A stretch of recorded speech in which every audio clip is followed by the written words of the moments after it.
क्या है ये?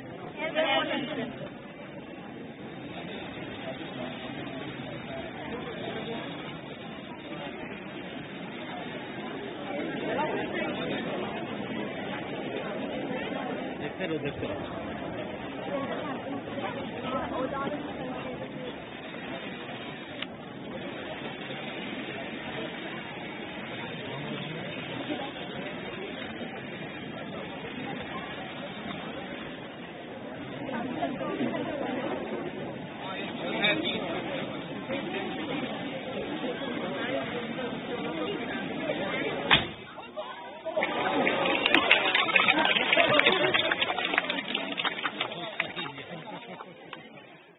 प्रदूषण है और ये जल प्रदूषण है जो हमारे कारखानों से धुआं निकलता है और वाहनों से धुआं निकलता है, उससे हमारा वायु प्रदूषण हो रहा है।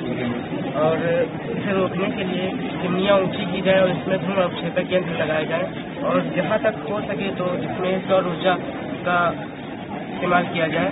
और ये जल प्रदूषण जो कारखानों से गंदा जल निकलता है इससे नदी तालाबों में जाकर और प्लास्टिक रिसाइकलिंग मशीन हम लोगों ने बनाई है और हम लोग जानते हैं कि प्लास्टिक को डिकम्पोज करना इजी नहीं है, तो हम लोग उसको जो प्लास्टिक है उसी को रिसाइकिल करते हैं, नई प्लास्टिक न लाए। तो पहले तो हम लोगों ने परसेंटेज बार प्रेजेंट किया है किस स्पीड में। पहले तो हमें ये जानने की जरूरत है किस स्पीड में कितनी प्लास्टिक यूज हो रही है। तो सबसे ज़्यादा तो पैकेजिंग में यूज होती है।